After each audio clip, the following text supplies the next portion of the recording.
everyone. So I'm here to talk to you tonight about the nuts and bolts of choosing your A-level options, which I hope you're really excited about because there's so much to look forward to in sixth form and in choosing your A-level options.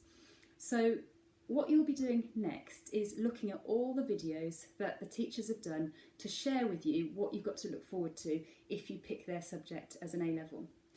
And we're hoping that this will help you to begin to make some decisions about which A-levels to pick.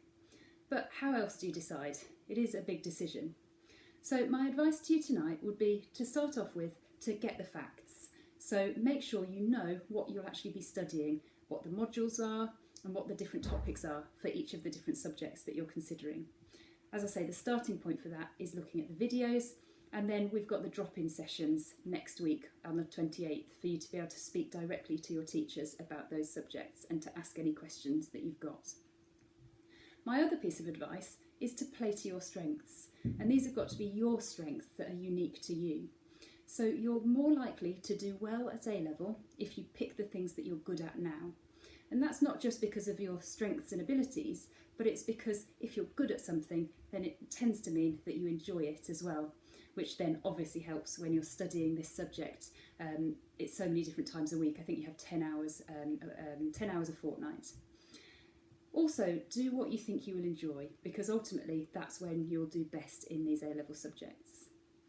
Try and think ahead to university as well. Think about the subjects that you'll need at university or the subjects that you will help to support your university and university career options.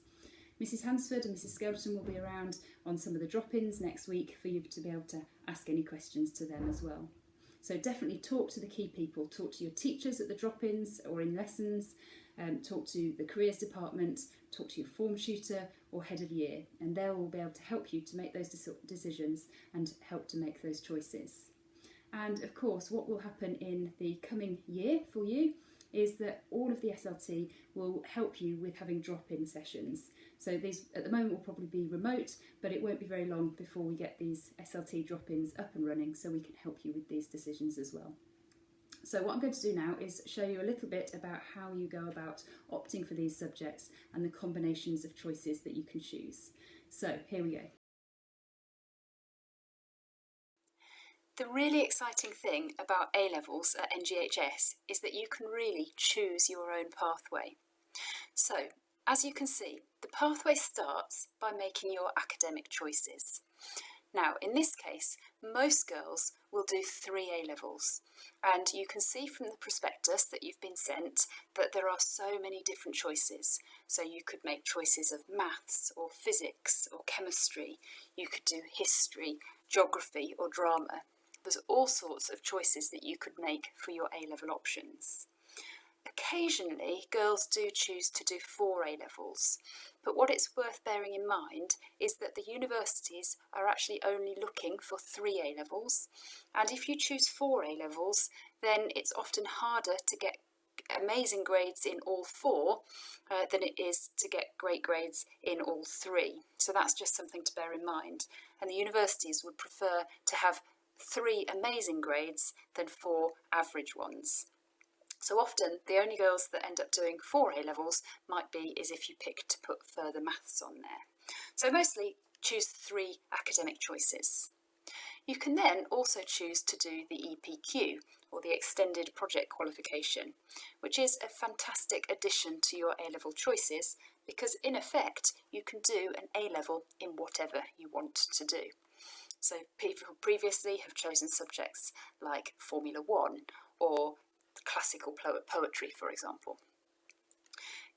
With EPQ, what happens is you get a taught lesson every week, you have a mentor for EPQ, and then it's done independently depending on what your project is. Once you've chosen your academic choices, then you need to have a think about whether you want to add to your pathway by adding optional academic enrichment. We've got several choices here that you could add to your package. For example, home cooking skills. I think that's certainly something that I'd be choosing. That's definitely a great way to prepare yourself for going to university by learning to cook. You might wish to take part in the Performing Arts Technical team. This is a great way to learn all the things that you need behind the scenes for the theatre. They do modules on wardrobe and lighting and sound, for example. So if you want to be involved in the theatre but not actually on the stage, then this is definitely something for you. German for Business is another option we offer, which you could add to your academic choices. And I know Mr. Tracy has done a video for you that will help you to decide whether that's something that you want to add in. Massive open online courses might also be something that you choose to add. You can do online courses on almost anything. And again, I've done a video for you later that you might want to watch if you want to find out more about this. Once you've chosen your academic choices and then you've added in any optional enrichment, then have a think about which fitness you would like to include on your timetable. So all of the Year 12 girls do fitness. It's obviously a brilliant thing to have in your timetable. It's a great stress reliever, it's great to keep fit and great for your well-being. We try and choose things that you will really enjoy and that will help set you up with getting into fitness for the rest of your life. So you might want to choose Zumba, for example, or boxercise or squash, and there's lots of different options as well. We also have so many other options that you can add to your pathway at A-level. You might wish to join in on Young Enterprise, which is where you set up your own business and try and create a product and make some profit by selling that. It's a great learning experience. As you move into Year 13, you might like to apply for a leadership position, either as a prefect or as a house captain. There's also lots of different opportunities to add work experience to your timetable as well, and our really experienced careers department can help you with those choices. The GDST offers lots of opportunities as well, for example, the Young Leaders Conference, which you might like to get involved in. Other things, as you know, at this school, we have a brilliant offer in the music or drama or sport departments, so don't forget to leave yourself time to join in on those things as well.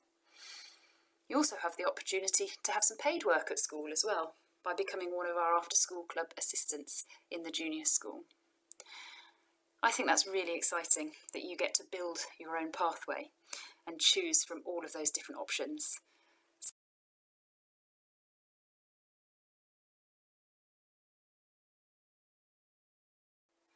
What I love about NGHS is that everybody is unique and everybody is an individual. And so because there's so much flexibility and so much choice in the curriculum offer, it really means that everybody is free to be who they want to be, and everybody walks their best path. So these are just a few examples of students that have gone through NGHS sixth form in recent years. They all have their own unique strengths, and they've built subjects and curriculum timetables around their own unique strengths. So, for example, student A had an Alice prediction of an A star. She decided to take chemistry, maths, further maths and physics, and she came out with 4 A stars and has gone off to Oxford to study economics. So she chose the right path for her, having 4 A levels, and went off to Oxford. Other students in our sixth form have Alice predictions of C's, and the girls have taken business, maths and psychology, coming out with B, C, A. And this particular student went off to Newcastle to study psychology, exactly what she was aiming to do. You might be a more creative student, such as student C here in the example, who had an Alice prediction of a B and took subjects such as art, English literature and French. She came out with A star BB and has gone off to Manchester to study French. And finally, the next student had Alice predictions of an A. She chose to take biology, chemistry, geography and combine that with an EPQ. She came out with 3 A stars and an A and has now gone off to Leeds to study medicine. So you can see here that the girls are individual. They choose paths which suit them and they go off to what they want to do, wherever that may be. This will be you in a few years' time. So enjoy making your decisions tonight